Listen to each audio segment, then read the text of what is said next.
Kyle Larson wins and saves NASCAR from itself. A couple of things we're going to be saying goodbye to at the end of this season, and how the mainstream media will probably try to spin this. All that and more coming up next.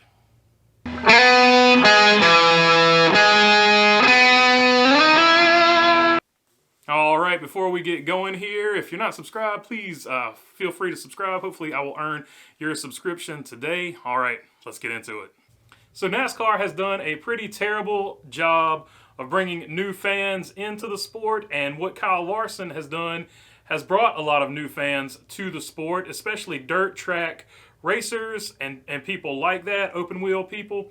Pretty much, he's brought a lot of people or a lot of eyes to NASCAR, and he was the best driver this season. He won 10 races, 11 if you count the All-Star race, and if he had not won this race, all those eyes and all that attention would have been negative attention, because the first thing out of their mouths would be like, how can this guy win, dominate the season, historically lead more laps than anybody has ever led in a 36 race season?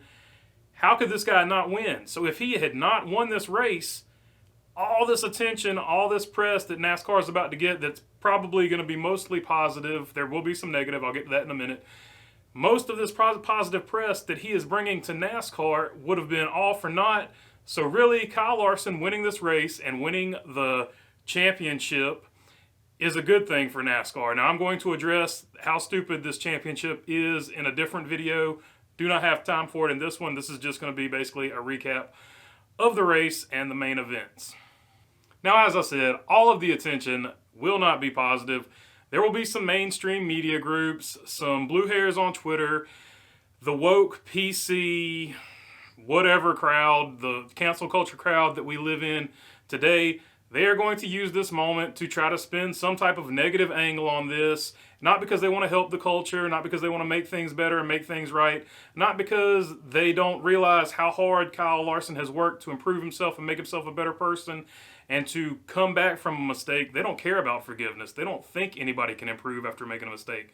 They don't care about any of that. All they care about is clicks and views. And so they're coming at this because they're like, oh, this will get a bunch of clicks and views. This will get us a bunch of attention for ourselves, for whatever agenda we have. And they could care less about Kyle Larson, the actual person. They could care less about improving American culture or whatever it is that they're trying to supposedly help. So there will be a few, if not a bunch, of negative stories coming from mainstream media and, the cancel culture crowd, because they want attention and clicks to further their agenda. So we will probably have to endure some of that over an event that happened over a year and a half ago, 18 months ago, whatever. And finally, just like every other YouTuber who covers NASCAR, I will go over the things that we will be missing after this season. Of course, the Gen 6 car is gone. The steel sheet metal is gone. The guys will no longer build their own cars at the shop. They will get basically a car from another, or a chassis from a place, and they stick parts on it, sort of like a spec deal. What else? The 4-speed shifter is gone. They'll go to that rally type of shifter or whatever. And the numbers will no longer be in the middle of the door. They will be slid to where they're almost touching the front of the wheel, which is stupid. So that's gone. And what else? We'll probably be saying goodbye to Ryan Newman. This was Brad Keselowski's last race for Penske. And Ryan Preece is probably not going to be in Cup next season. At least that is what it's looking like.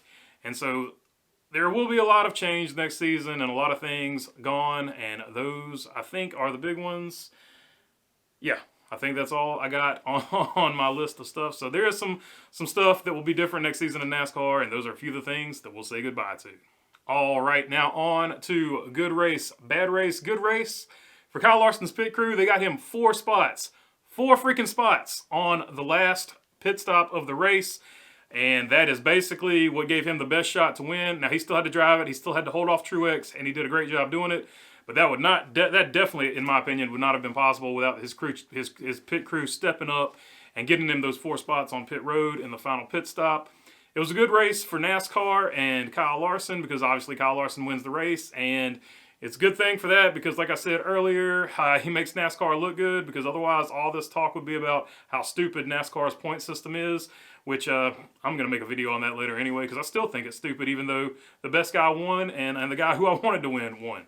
So I'm still going to cut a video on that. Brad Keselowski finishes 10th in his final race for Penske. And Brian Blaney gets a 4th place finish, and Eric Almirola with a nice 6th place finish. So good race for those guys, carrying the banner for Ford. All right, now on to bad race. Bad race for Bubba Wallace, Corey LaJoie, and Ricky Stenhouse. Ricky Stenhouse and Bubba Wallace were both wrecked by Corey LaJoie, and Corey LaJoie had a terrible race because he wrecked 3 times, basically by himself, before the first segment was even over. So bad race for him. All right, that is all I've got for you today. If you made it this far, please feel free to subscribe. And if you got anything, leave it down in the comments section. I love to read those comments. And other than that, thanks for your time. Peace.